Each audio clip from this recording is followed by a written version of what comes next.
नमस्कार, उड़ान आईएएस अकादमी के ई लर्निंग प्लेटफॉर्म पर आप सभी का स्वागत है।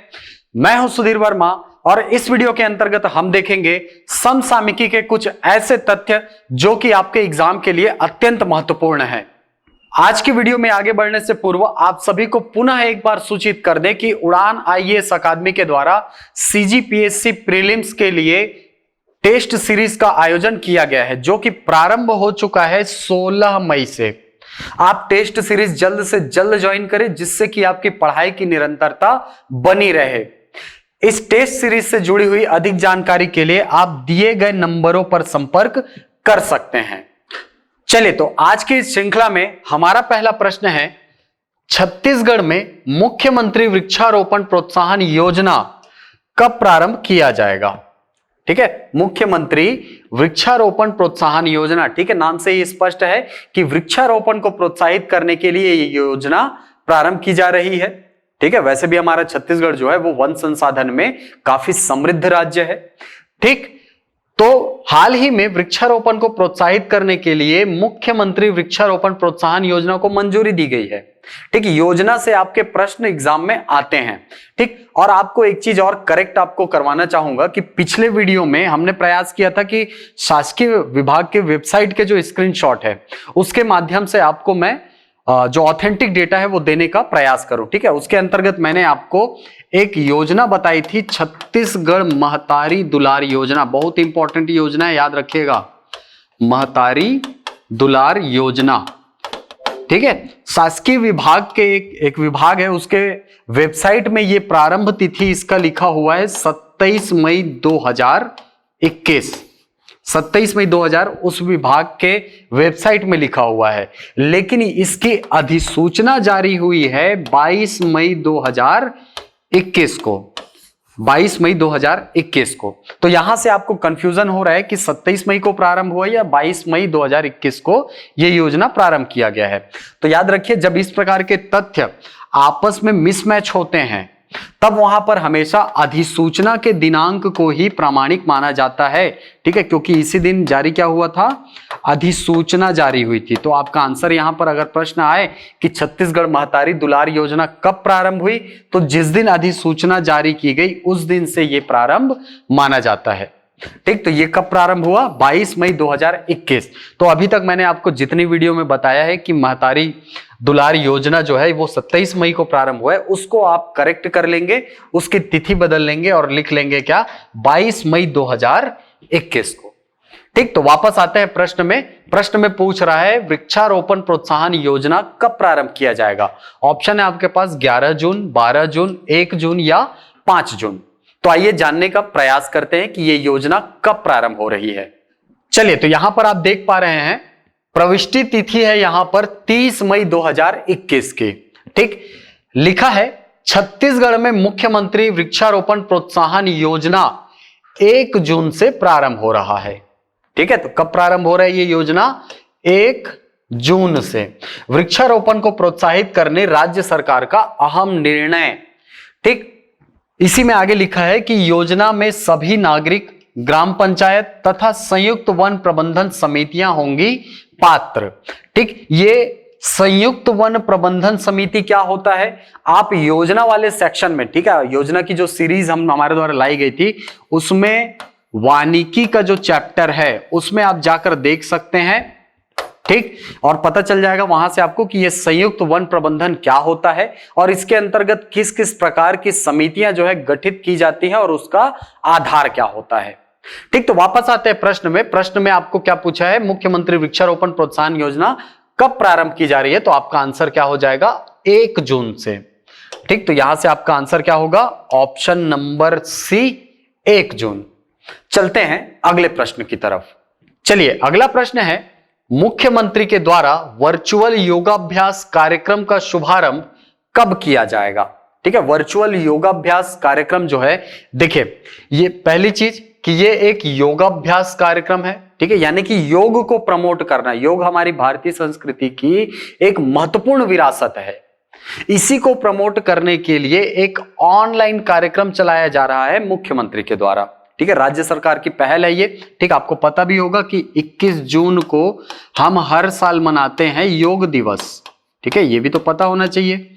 योग दिवस कब मनाते हैं? 21 जून को।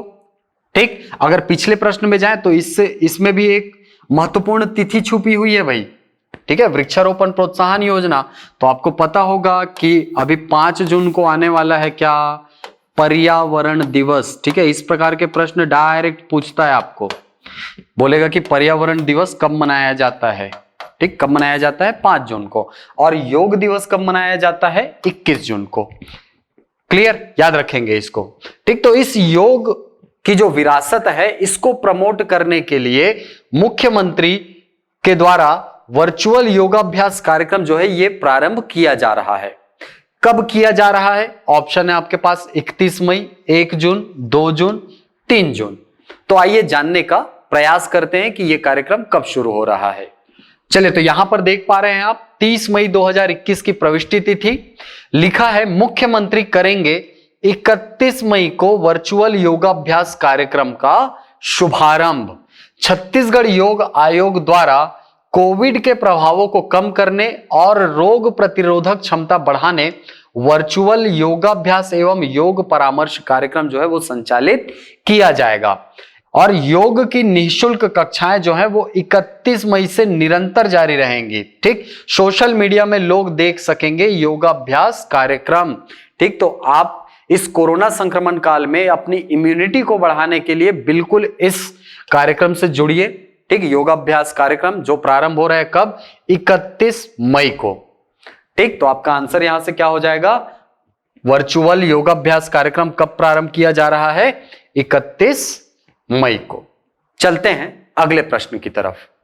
चलिए, अगला प्रश्न है, हाल ही में पूर्व सिंचाई मंत्री डॉक्टर शक्राजीत नायक का निधन हो गया।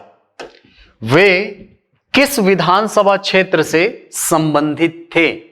ऑप्शन है आपके पास सरिया और रायगढ़, लैलूंगा और धर्मजयगढ़, कुनकुरी और जशपुर, महासमुंद और सरायपाली। तो यहां पर आप देख पा रहे हैं डॉक्टर शक्राजीत नायक करीब 1 माह पहले कोरोना संक्रमित हुए थे। इसके बाद उन्हें बेहतर इलाज के लिए रायपुर स्थित एक अस्पताल में भर्ती कराया गया था। यहां पर उन्हें वेंटिलेटर पर रखा गया। ठीक, डॉक्टर नायक सरिया व रायगढ़ से 3 बार विधायक चुने गए थे। ठीक है, सरिया और रायगढ़। ठीक, इसको विधानसभा की ऑफिशियल वेबसाइट से भी देखते हैं तो ये प्रथम विधानसभा की बात है। ठीक, ये प्रथम विधानसभा है। ये प्रथम विधानसभा में शक्राजीत नायक जी जो है वो सरिया से विधायक थे। दूसरी विधानसभा में डॉक्टर शक्राजीत नायक ने सरिया से ही सीट जीती। उसके बाद तीसरी विधानसभा में वे रायगढ़ से विधायक बने। ठीक, तो उनका विधानसभा क्षेत्र क्या हो गया? उनका विधानसभा क्षेत्र हो गया सरिया और रायगढ़। ठीक, आंसर ऑप्शन नंबर ए हो जाएगा। चलते हैं अगले प्रश्न पर। अगला प्रश्न है, कोविड कवच क्या है? ऑप्शन है गिफ्ट हैम्पर जिसमें छत्तीसगढ़ के हर्बल उत्पादों को शामिल किया जाएगा।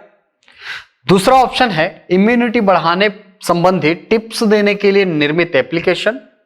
तीसरा है कोविड-19 टीकाकरण को प्रोत्साहित करने हेतु संचालित अभियान, या छत्तीसगढ़ में महुआ से निर्मित सैनिटाइजर। तो आइए देखते हैं, जानते हैं कि ये कोविड कवच क्या है।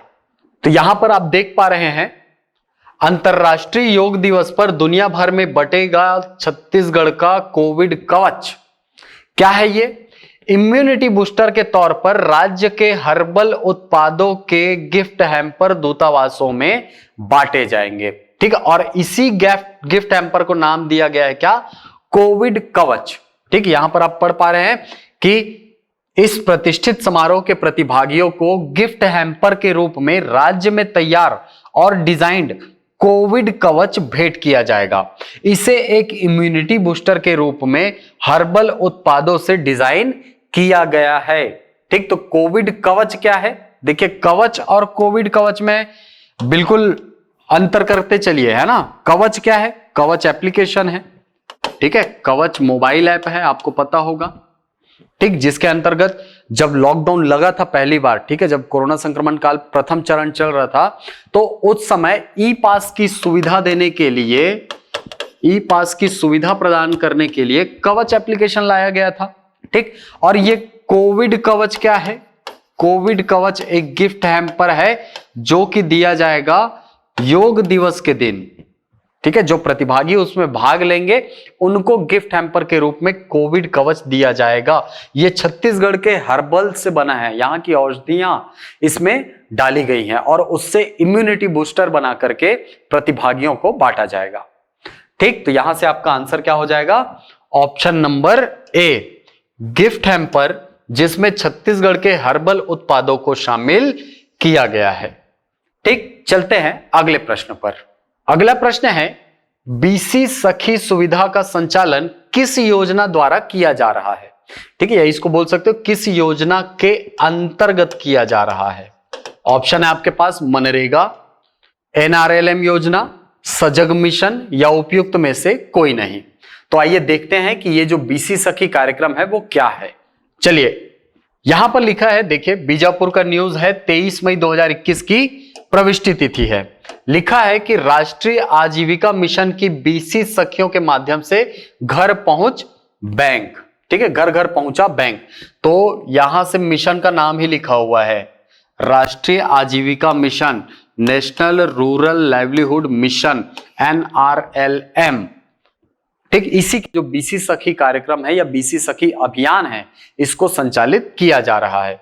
लिखा क्या है कि कोरोना संक्रमण काल में जहां एक ओर बैंक से वित्तीय लेन देन करने में अनेक समस्याएं, जैसे बैंकों में लगने वाली कतार से संक्रमण फैलने का डर और लॉकडाउन लगने से दुर्गम ग्रामीण क्षेत्रों से बैंक तक पहुंचने हेतु यातायात सुविधाओं की कमी उत्पन्न हुई है।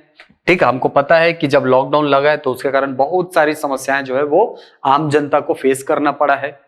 ठीक, इन चुनौतियों के बीच राष्ट्रीय आजीविका मिशन यानी NRLM योजना से जुड़ी बैंक सखियां जिला बीजापुर के ग्रामीण क्षेत्रों में घर पहुंच बैंकिंग सुविधा उपलब्ध करा रही है।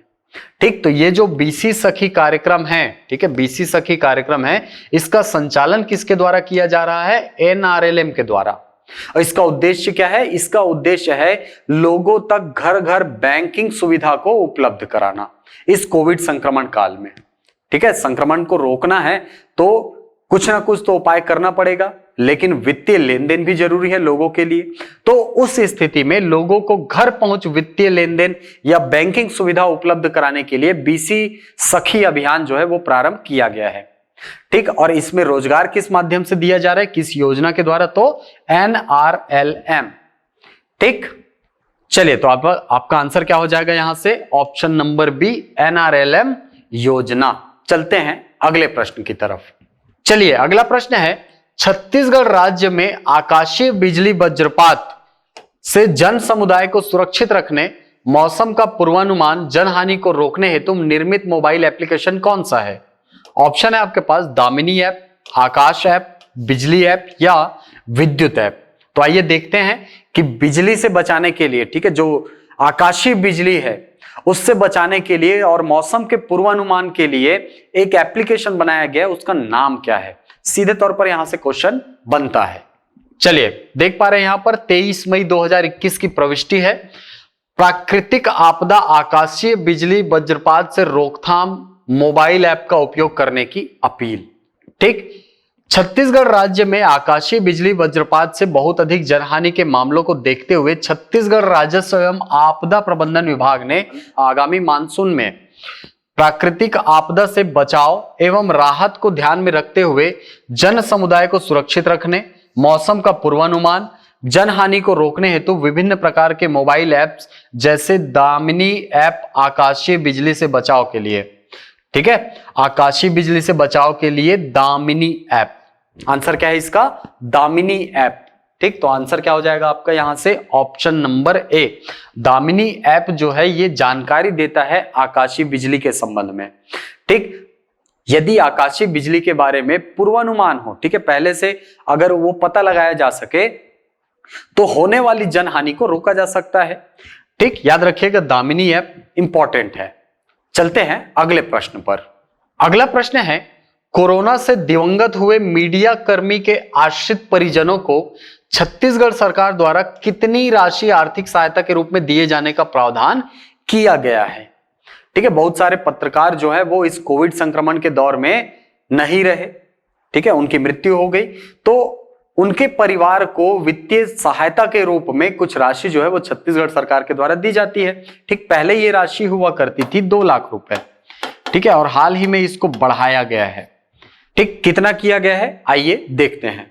चलिए, यहां पर देख पा रहे हैं आप, कोरोना से दिवंगत मीडिया कर्मी के आश्रितों को मिलेगी 5 लाख रुपए की सहायता। ठीक, मुख्यमंत्री श्री बघेल ने अपने बजट भाषण 2021-22 में ही मीडिया कर्मी की असामयिक मृत्यु पर दी जाने वाली आर्थिक सहायता राशि को 2 लाख रुपए से बढ़ाकर 5 लाख रुपए की किए जाने की घोषणा की थी। ठीक है, अब इसको क्रियान्वित किया जा रहा है। ठीक, कितना बढ़ाकर कितना कर दिया गया है, 2 लाख से कर दिया गया है 5 लाख रुपए। ठीक, यहां से आपका आंसर क्या हो जाएगा, वर्तमान में कितना है तो 5 लाख रुपए आपका आंसर हो जाएगा।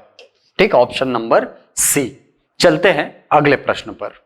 चलिए, अगला प्रश्न है, वनोपजों का न्यूनतम समर्थन मूल्य बढ़ने से संग्राहकों को कितना अतिरिक्त आय अनुमानित है। ठीक, ऑप्शन है 300 करोड़ रुपए, 400 करोड़ रुपए, 500 करोड़ रुपए या 200 करोड़ रुपए। ठीक, आपको पता होगा कि वनोपजों का न्यूनतम समर्थन मूल्य बढ़ाया गया है। ठीक, तेंदुपत्ता की बात करें तो तेंदुपत्ता का पहले कितना मिलता था, 2500 रुपए प्रति मानक बोरा था, इसको बढ़ाकर कितना कर दिया गया है, 4000 रुपए प्रति मानक बोरा कर दिया गया है। ठीक, तो न्यूनतम समर्थन मूल्य जो है उसको बढ़ाया गया है।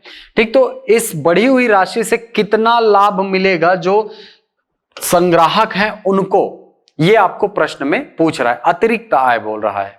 ठीक, तो आइए देखते हैं। तो यहां पर आप देख पा रहे हैं, तेंदुपत्ता संग्राहकों को 512 करोड़ रुपए पारिश्रमिक का होगा वितरण। ठीक है, कुल कितना बांटा जाएगा बोल रहा है, तो 512 करोड़ रुपए। कोरोना काल व विपरीत मौसम के बावजूद 12,80,000 मानक बोरा का संग्रहण, संग्राहकों को मिला रोजगार।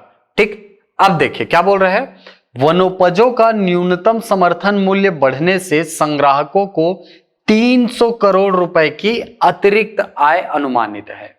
ठीक है, कितनी राशि, 300 करोड़ रुपए जो है वो अतिरिक्त आय के रूप में जो संग्राहक है, ठीक है, वनोपज संग्राहक उनको होगी। ठीक, तो यहां से आपका आंसर क्या हो जाएगा, ऑप्शन नंबर ए 300 करोड़ रुपए। ठीक, और कुल कितना मिलेगा, तो 512 करोड़ रुपए जो है वो उनको कुल दिया जाएगा। ठीक, चलते हैं अगले प्रश्न पर। चलिए, अगला प्रश्न है, विश्व माहवारी स्वच्छता दिवस कब मनाया जाता है। ठीक, महिला सशक्तिकरण और महिला स्वास्थ्य की तरफ एक बहुत महत्वपूर्ण कदम है विश्व माहवारी स्वच्छता दिवस। ठीक, आपको पता होगा कि महिलाओं का जो मेंस्ट्रुएशन साइकिल होता है, ठीक है, मेंस्ट्रुएशन साइकिल जो होता है, इसके दौरान महिला का शरीर काफी कमजोर हो जाता है और उसको संक्रमण का खतरा भी बढ़ जाता है। ठीक है, संक्रमण का खतरा भी क्या होता है, बढ़ जाता है। तो इसी स्थिति से निपटने के लिए यह दिवस मनाया जाता है। ठीक है, विश्व माहवारी स्वच्छता दिवस कब मनाया जाता है, ऑप्शन है आपके पास 27 मई, 29 मई, 30 मई या 28 मई। तो आइए देखते हैं इसको कि कब मनाया जाता है विश्व माहवारी स्वच्छता दिवस। तो यहां पर आप देख पा रहे हैं, 28 मई विश्व माहवारी स्वच्छता दिवस पर आदिवासी अंचल की महिलाओं ने गंदा कपड़ा मुक्त ग्राम बनाने का संकल्प लिया। ठीक, तो यहां से आपका फैक्ट निकल के आता है कि कब मनाया जाता है विश्व माहवारी स्वच्छता दिवस, 28 मई को। ठीक, तो यहां से आपका आंसर क्या हो जाएगा, ऑप्शन नंबर डी। चलते हैं अगले प्रश्न की तरफ। चलिए, अगला प्रश्न है, हाल ही में छत्तीसगढ़ में किस संक्रमण को नोटिफिएबल डिसीज घोषित किया गया है। ठीक, नोटिफिएबल डिसीज क्या होते हैं, ऐसे डिसीज होते हैं जिनके संबंध में सरकार को सूचना देना आवश्यक होता है। ठीक है, क्योंकि जब कोई बीमारी संक्रमण के माध्यम से फैल रही होती है तो उसके महामारी बनने का खतरा बहुत ज्यादा बन जाता है। तो इस स्थिति में सरकार जो रहती है वो उस बीमारी को क्या करती है, नोटिफिएबल डिसीज घोषित कर देती है, ताकि उसके संबंध में जो संक्रमित व्यक्ति है उसके संबंध में जानकारी प्राप्त हो और उसे आइसोलेट किया जा सके या किसी प्रकार के रख रखाव की सुविधा जो है उसको उपलब्ध कराई जा सके। ठीक, आपके पास ऑप्शन में है ब्लैक फंगस, जिसको हम बोलते हैं म्यूकरमाइकोसिस, हैजा, हेपेटाइटिस बी या उपयुक्त सभी। तो यहां पर प्रश्न में क्या बोल रहे हैं, हाल ही में। ठीक है, हाल ही में किसको घोषित किया गया है नोटिफिएबल डिसीज? तो आइए देखते हैं इसको। चलिए, यहां पर आप देख पा रहे हैं राज्य में ब्लैक फंगस या म्यूकरमाइकोसिस नोटिफिएबल डिसीज जो है घोषित किया गया है। ठीक, छत्तीसगढ़ में ब्लैक फंगस को नोटिफिएबल डिसीज घोषित किया गया है। स्वास्थ्य विभाग द्वारा बीते दिनों इस संबंध में अधिसूचना जारी कर दी गई है। इसके तहत छत्तीसगढ़ राज्य के सभी स्वास्थ्य सेवा प्रदाताओं, ठीक है, चाहे वो शासकीय हो या निजी हो, को ब्लैक फंगस की स्क्रीनिंग, पहचान और प्रबंधन के संबंध में छत्तीसगढ़ राज्य शासन ICMR भारत सरकार द्वारा जारी किए गए दिशा निर्देशों एवं समय समय पर जारी संशोधित दिशा निर्देशों का पालन करना होगा। ठीक, तो आप यहां से देख पा रहे हैं क्या होगा आंसर इसका। ब्लैक फंगस को अभी हाल ही में घोषित किया गया है नोटिफिएबल डिसीज। चलते हैं अगले प्रश्न की तरफ। चलिए, तो अब आते हैं राष्ट्रीय समसामयिकी के कुछ ऐसे तथ्यों पर जो कि आपके एग्जाम के लिए महत्वपूर्ण है। अगला प्रश्न है, महिलाओं द्वारा महिलाओं पर बनाई गई फिल्मों के फिल्म महोत्सव का नाम क्या रखा गया है? ठीक है, महिलाओं द्वारा बनाए गए फिल्म का एक फिल्म महोत्सव जो है वो वर्चुअल रूप से आयोजित किया जा रहा है। तो आपको प्रश्न में पूछा गया है कि इसका नाम क्या रखा गया, इस महोत्सव का क्या नाम रखा गया है। ऑप्शन है आपके पास the eclipse and after, women and the power of womanness, feel the women, who says I can't. चलते हैं इसका आंसर शासकीय वेबसाइट के माध्यम से जानने का प्रयास करते हैं। चलिए, तो आप यहां पर देख पा रहे हैं the eclipse and after film प्रभाग द्वारा महिला केंद्रित ऑनलाइन श्रृंखला से लैस एक अनूठा फिल्म महोत्सव। ठीक, महिलाओं द्वारा महिलाओं पर बनाई गई फिल्मों का एक महोत्सव द एक्लिप्स एंड आफ्टर 28 से 30 मई 2021 तक ऑनलाइन दिखाया जा रहा है और इसी के साथ फिल्म प्रभाग द्वारा महिला केंद्रित डॉक्यूमेंट्री फिल्मों की विषय अनुरूप क्यूरेट की गई महोत्सव श्रृंखला की शुरुआत होगी। ठीक, तो नाम क्या रखा गया इस फिल्म महोत्सव का? The eclipse and after. ठीक, तो आपका आंसर यहां से क्या हो जाएगा? Option number A, the eclipse and after. चलते हैं अगले प्रश्न पर। चलिए, अगला प्रश्न है, अक्षय ऊर्जा स्रोतों और ऊर्जा भंडारण में अनुसंधान के लिए अंतरराष्ट्रीय एनी पुरस्कार 2020 किसे प्राप्त हुआ है? ऑप्शन है आपके पास professor MV Piramal, professor CNR Rao, ठीक है, इनको भारत रत्न भी मिला था, आपको पता होगा, ठीक है, इन्हें भारत रत्न भी मिल चुका है, प्रोफेसर TN सुंदर या प्रोफेसर RS विश्वास। तो आइए जानने का प्रयास करते हैं कि ऊर्जा स्रोत और ऊर्जा भंडारण में अनुसंधान करने के लिए अंतरराष्ट्रीय पुरस्कार मिला है। क्या नाम है पुरस्कार का? एनी पुरस्कार 2020 किसे मिला है? चलिए, तो यहां पर देख पा रहे हैं आप, भारत रत्न प्रोफेसर राव को एनर्जी फ्रंटियर्स में अनुसंधान के लिए एनी अंतरराष्ट्रीय पुरस्कार मिला है। ठीक, नीचे पढ़ेंगे कि भारत रत्न प्रोफेसर CNR राव को अक्षय ऊर्जा स्रोतों और ऊर्जा भंडारण में अनुसंधान के लिए अंतरराष्ट्रीय एनी पुरस्कार प्राप्त हुआ है। ठीक, इस पुरस्कार को एनर्जी फ्रंटियर पुरस्कार भी कहा जाता है। इसे ऊर्जा क्षेत्र में नोबल पुरस्कार माना जाता है। ठीक, तो 3-4 चीजें यहां से आपके लिए निकल के आती हैं। पहली चीज, किसको मिला? तो प्रोफेसर CNR राव को। ठीक, इस पुरस्कार का नाम क्या है? अंतरराष्ट्रीय इंटरनेशनल एनी अवार्ड। ठीक है, एनी अवार्ड। इस अवार्ड को ऊर्जा के क्षेत्र का नोबल माना जाता है। ठीक है, जैसे मैथमेटिक्स में एबल पुरस्कार होता है ना, उसी प्रकार ऊर्जा के क्षेत्र में इसको नोबल पुरस्कार माना जाता है। ठीक, और इसी पुरस्कार को क्या कहा जाता है? एनर्जी फ्रंटियर पुरस्कार। ठीक, तो आपको डायरेक्ट प्रश्न पूछ सकता है कि एनर्जी फ्रंटियर पुरस्कार 2020 किसे प्राप्त हुआ? तो किसे प्राप्त हुआ? CNR राव को। ठीक है, इनको भारत रत्न भी मिला है। चलते हैं अगले प्रश्न की तरफ।